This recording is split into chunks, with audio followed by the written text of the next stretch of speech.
Welcome to what is one of Vanguard's most hype finals ever. So, this is the ARG Invitational Finals. Game 3, by the way. If you want to watch the game 1 and 2, you can watch it on the Facebook link that I'm going to give you in the description. But this is a matchup between Mike Franquet on the left playing OTT Gyze, and then Jason Roberts, aka LivingProof, playing Spikes on the right.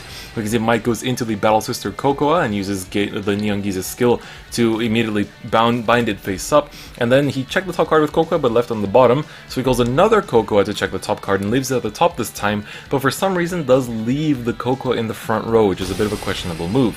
Jason Roberts does go into the Gary Gannon and swings right at the rear to try to regain advantage from the very start and gets himself another Gannon in the hand. So this matchup is honestly super hype. When I was watching it on the Facebook Live for the first time, I was jumping in my seat. It was so hype and so fun to watch.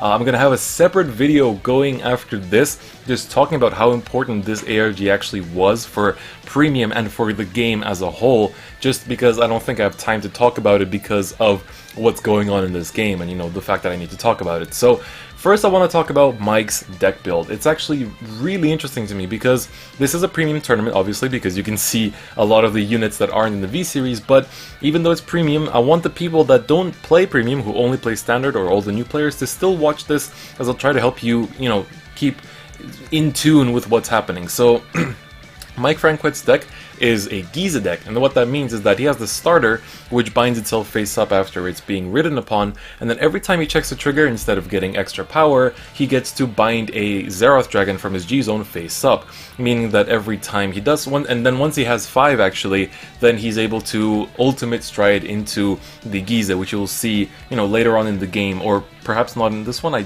don't quite remember the end result too well, but the point is that the deck relies on you checking triggers, especially in the early game, to be able to get 5 face-up Zeroth Dragons as fast as possible. So the big objective in the game is, with this deck, is to keep checking the top cards of your deck with cards like Mei Mei and Coco and a lot of the other cards that you'll see, which check the top card of the deck and then put them on top or bottom. And obviously you want to accelerate through your deck as fast as possible and get those triggers really quickly to be able to flip up as many Zeroth Dragons as possible. So I think he himself goes into his own deck really well. I think on Cardfight Empire's channel, there is a deck profile with Mike Franquet, and also obviously with Jason Roberts as well, but you know, you can also see LivingProof's deck on his own channel too, and I think he gives very good commentary on this match as well on his channel. But so as you saw, he checked the trigger and then he flipped a Zeroth Dragon face up, so that's what I was referring earlier, just to keep you newer folks just up to date with what's happening as well. But getting back into this match, one of the important things with the Gyze matchup is that you want to stay at low damage, and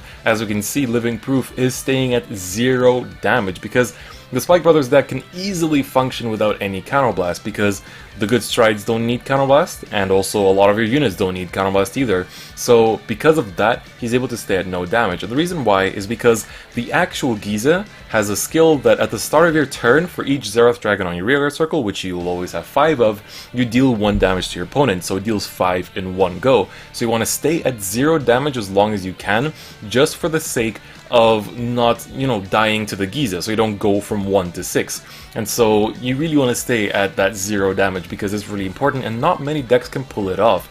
But as you can see, that compared to some of the earlier games, Mike is actually taking a while to flip up those Zeroth Dragons, and because of that, I think Jason Roberts can also just take his time and also let some damage through as well.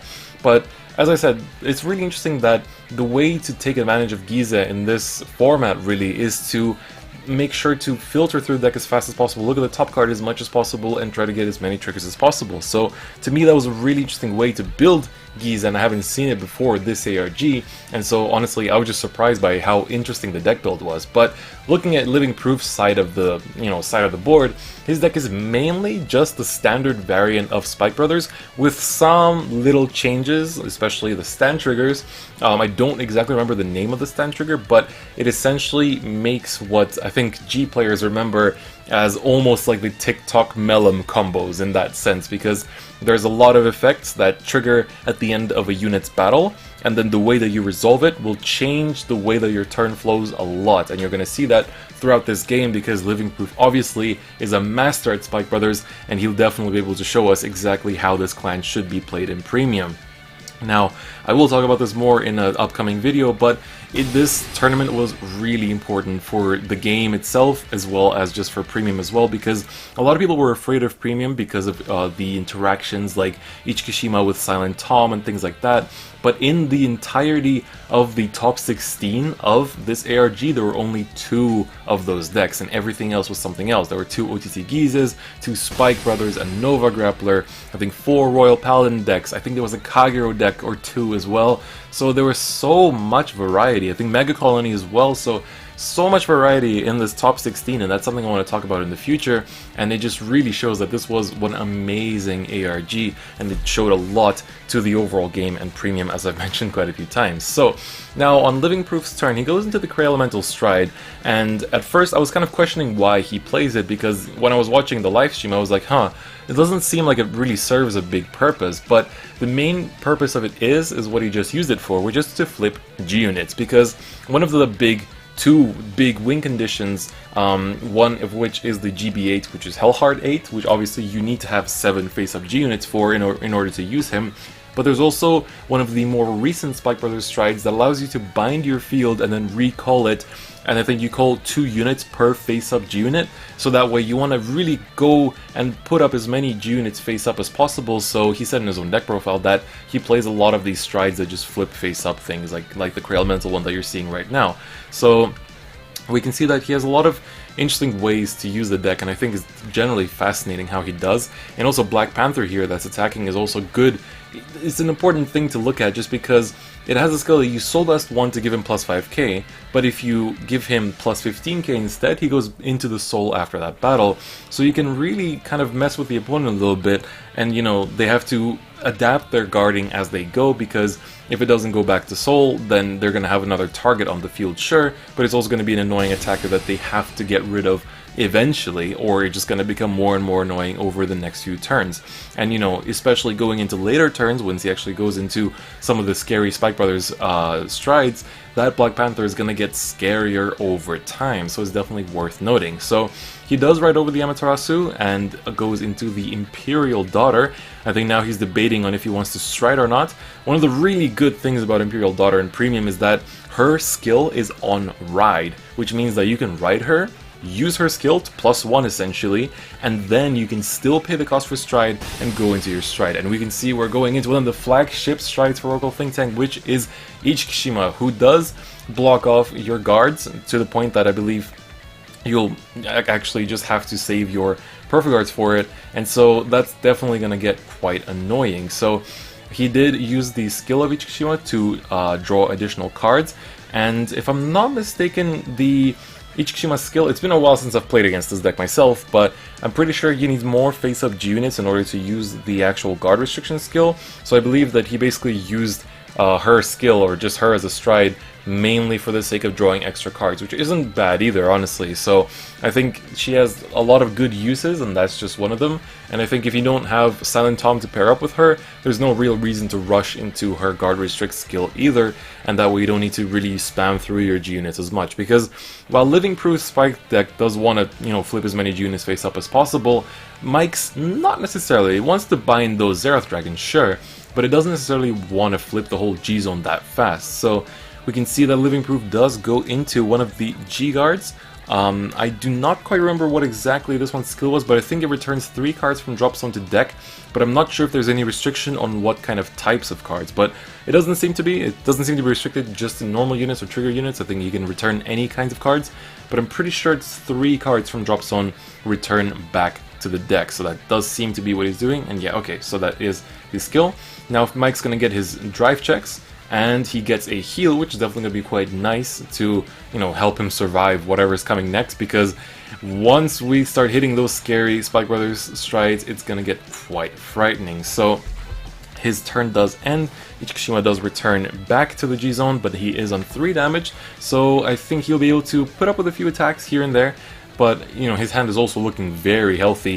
I think one of the things with Oracle Think Tank is that, sure, they're dominating in Standard, but even in Premium, they do go through a lot of cards into their, both filtering wise, but also in terms of just drawing a lot of cards and just plussing a lot. So that does make them very strong, and the fact that they have the Protect marker on top of that definitely does help them in that regard as well. So now we go back to LivingProof's turn, and now, you know, one of the good things about, you know, a deck like LivingProof's is that even if he's unable to stride, he's able to use the engine that the V-Series deck gives to him, and it's still going to be quite strong. You know, I've been playtesting Premium Dayusha myself, and I'm quite happy with the fact that sometimes even when I can't stride, I can still use the new V-Series, you know, Dimensional Police support in general, just for the sake of being able to still play the game well and not just sitting on a vanilla turn if I'm not able to stride. So that's definitely one of the really nice things about Premium right now, is that you can basically just combine your V-Series deck with a G-Zone and maybe one or two other cards like a strong stand trigger or other trigger and like some stride fodders, and you've got yourself a really powerful deck. So we can see that LivingProof did re-ride into the General Seyfried, and here, you know, he gets an extra force, and I think it's quite important where he decides to put this, because I believe in game 2 it was that he put one force on each front row rearguard circle, but here he chooses to put one to stack 2 on one rearguard circle, and I think that's quite strong as well, because that way, when he goes for the Hellhard 8, or any other stride really, well, especially Hellhard 8 actually, he's going to be able to pull off that win con even easier. And I think because Mike has been taking a while, like he needs one more face-up Xerath Dragon to go into the Gyze, I think because of that, he is able to, you know, plan the current game state with, you know, thinking ahead into GB8, which, you know, after this turn he'll be on GB5, and then one G-Guard that, or two G-Guards if he doesn't play the one, or if he doesn't G-Guard into the one that flips face up, then he can go into the Hellhard 8. So I think he can work with that, you know, thinking about that in advance, because he's currently quite well in the advantage zone for this game. And there is the stand trigger that I mentioned, which I believe if he is charging, and the charging state is basically when you call a unit, you can give it the charging state, and then at the end of the turn, if I'm not mistaken, it will go back to the deck. I don't think it's the battle, I'm pretty sure it's the turn, but no, I think it might actually be battle. It's been such a long time since I've played against the actual G Spike Brothers that I even have to check up again on my charge rulings, but here we can see that Mike does go into the Amaterasu G-Guard, so he is able to check the top card, which is definitely a good thing, because that once again helps him to accelerate into that Gyze. So he puts it on the bottom, which means that that probably wasn't a trigger, but by putting normal units back to the bottom, that probably means that he's getting closer to those triggers in his deck. So he didn't, we can see that LivingProof didn't return the Black Panther to the Soul, and now is debating what to do next, but I believe when he attacks with the Vanguard, he's able to flip one unit face up, and then he'll be able to bind his field face up, and then essentially call it right back. So that is one of the nice things of this deck, but it's really amazing to see, because I think going into this tournament, or even thinking about this tournament in advance, outside of the actual Spike Brothers players, I don't think a lot of people expected to see Spike Brothers at the finals. You know, I'm sure a lot of us were like, yeah, OTT, Ichi Tom, maybe Mega Colony, maybe Royals, you know, thinking of all these decks that have these very obvious strong interactions with the V-Series and their G counterparts.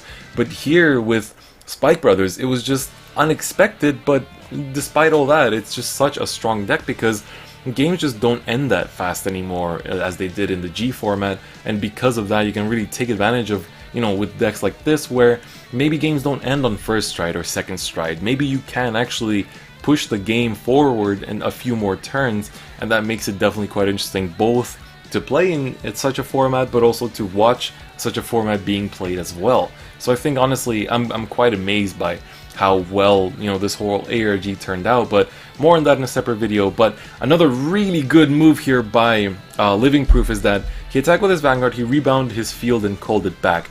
Then, because his opponent's at 3 damage, but by attacking the rear first and then not attacking with the last rearguard, he did one of the strongest moves of this entire match, because he knows that, at least I'm pretty sure that the top card was a trigger if I'm not mistaken, or at least there was a high chance of it being a trigger.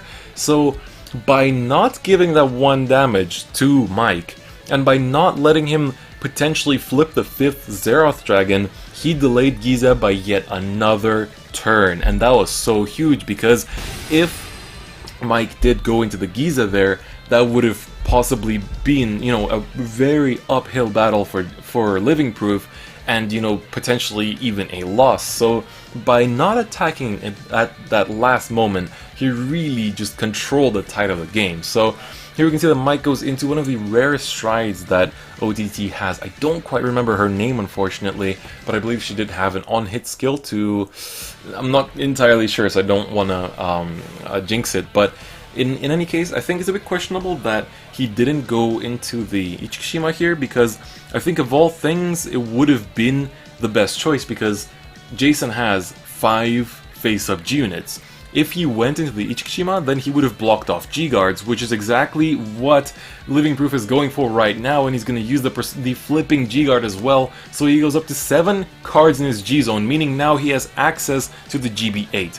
So if Mike would have gone for the Ichikishima on this turn, he would have blocked off the G-guards, then Jason wouldn't have been able to go into GB8 because he couldn't G-guard, so he'd have to waste another turn striding, and that would have given Mike another turn to potentially get to the Gyzes. So here we can see he gets a double draw, so that hand is just increasing like mad, and now he finally has the 5 face-up Zeroth Dragons, but he's gonna have to live through this turn because Jason's got 7 cards face-up in the G-zone, and he's going for it, the Hell Hard 8.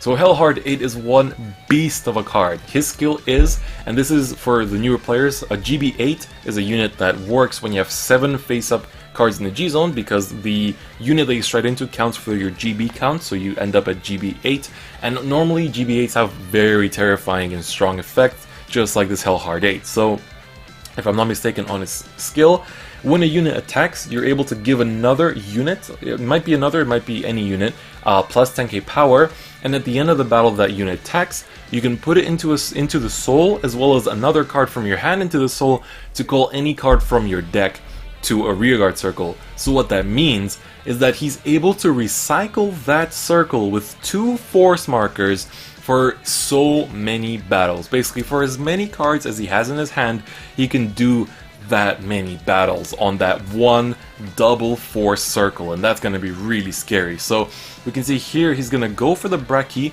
He didn't use the Braki skill to put into the soul and search another one, which I think is a good move, by the way, because in case he needs to, he's going to be able to call out the Braki with the Hell Hard 8 anyway, so that's actually another attacker. So instead of deck thinning in the main phase, he can just deck thin in the battle phase, which, you know, is just as good. So we can see he puts the Wonder Boy into the soul together with the Braki, and he's going to call himself out yet another attacker. He's going to call out the Stand Trigger and put it into the charging state, if I'm not mistaken, which will allow him to combo off of it as well. But now the thing that we really need to look at is going to be that Black Panther, and as it's going to be going from, is going to be passing the ball from unit to unit to unit to unit, and every ball is going to land on that double force circle, and that's going to be really scary. So we can see that he is attacking currently with the Hell Hard 8, and Mike does just use his Protect marker against it, which I think is a valid move. He has a draw trigger to drop for it, so that's definitely fine.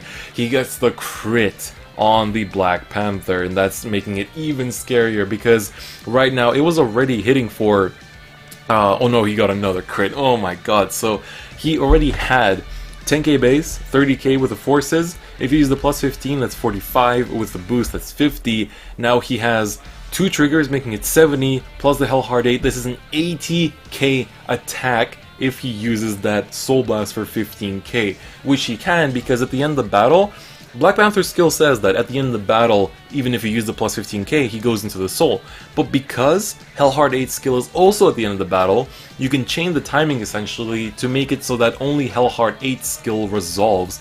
So here he's using the Stand Trigger to put it on the bottom of the deck, and he's able to, and he's also using the Hell Hard 8 to, at the end of the battle, put a card from his hand into the soul to essentially call the Black Panther here as well, and then he's able to attack once again with the Black Panther with another 15k boost, this time obviously without the extra triggers that it originally had. So this is still really scary, because Mike's hand looked really big at the start of this turn, but he's already had to Perfect Guard twice, if I'm not mistaken. If not, I think he perfect guarded twice and then just normal guarded against one of the other ones, but he has to take this attack, so that is a critical trigger going into his damage zone.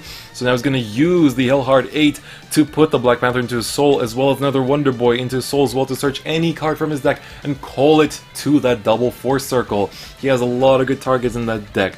Juggernaut maximum, any Brackies he has left. He could go for another Black Panther, anything really. And now this Juggernaut, because his skill is when he's placed, as soon as he hits this rearguard circle, he gets another plus 10,000. So attacking for a base of 43 plus a 10 from the Hellheart is just a 53k attack. These are just massive numbers hitting Mike on and on and on. He has to take another one. He gets the heal. He does manage to heal. Now his Vanguard sitting at 33k, but that hand is slowly going down. His heals, you know, we've already seen quite a few heals this game. We've already seen a few perfect guards this game. I think he still has another protect marker, if I'm not mistaken. The video is a bit blurry because it's from the Facebook Live, so it's a bit hard to see from this angle, but still, you know, he has another G guard. He has two grade 3s in his hand, if I'm not mistaken, and he has the grade 1 perfect guards too. So, you know, he can put up with quite a few attacks, but we can see Jason still has, what, 5 cards in his hand. That's 5 extra attacks. Even if, so he goes up to 5 damage, but even with a G guard and 2 perfect guards, can you really stop 5 attacks? Or maybe 4, but even then, that's still 4 massive attacks. Like, these things are scary, they are frightening. So, you know, and one of the best parts is that, sure, Black Panther eats up a soul every time it attacks, but at the end of battle you're putting 2 cards into the soul every single time, so it's not like you're gonna run out of soul anyway. So this is just Jason just pushing and pushing and pushing and pushing, and we can see that, you know, Mike's hand is just getting smaller and smaller, perfect guard after perfect guard after perfect guard.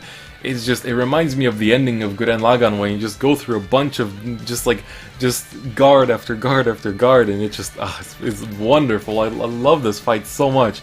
So we can see that he's going for another Hellheart 8 skill use, getting another Black Panther out. The attacks just don't stop coming. You know, we can see Mike's hand is again just getting smaller and smaller. He has the 5-face sub Zeroth dragons, but can he even reach that Gyze this turn? Or, well, next turn rather.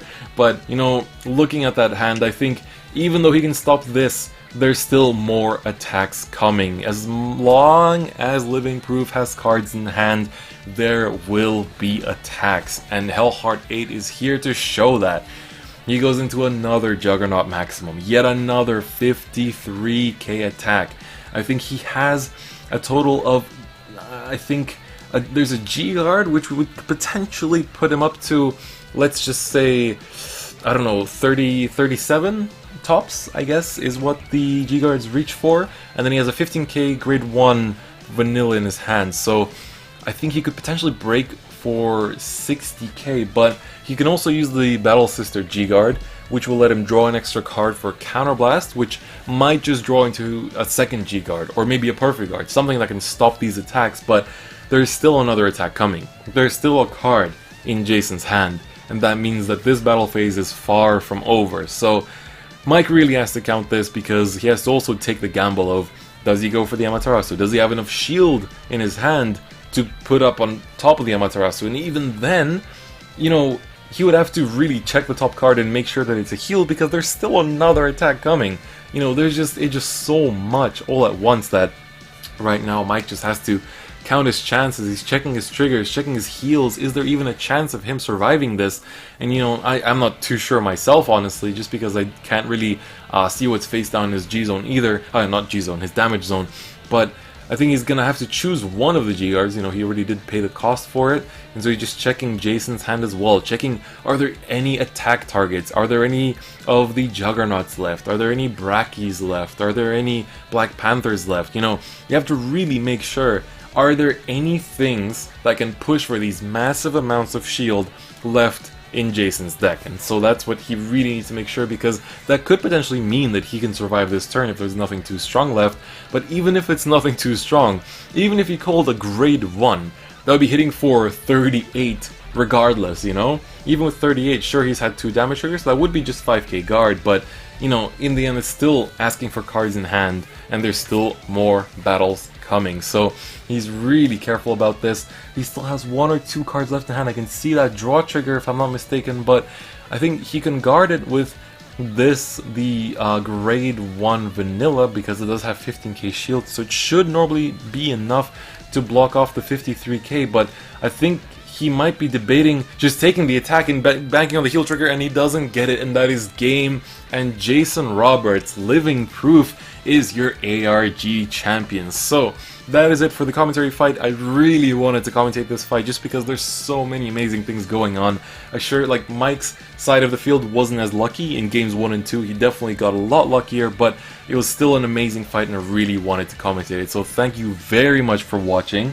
Do look forward to my actual ARG video just talking about the importance of this event in a few days, because I do want to go into it a bit more. But thank you once again for watching. Don't forget to, as always, click the bell button, as well as check out the social medias in the description and join the Discord channel. And do check out all the links in the description, including, you know, check out LivingProof himself, who was your Spike Brothers player, and, you know, because he does make amazing content regarding Spike Brothers too. So on that note, it's gonna be it for me today, and I'll see you guys next time.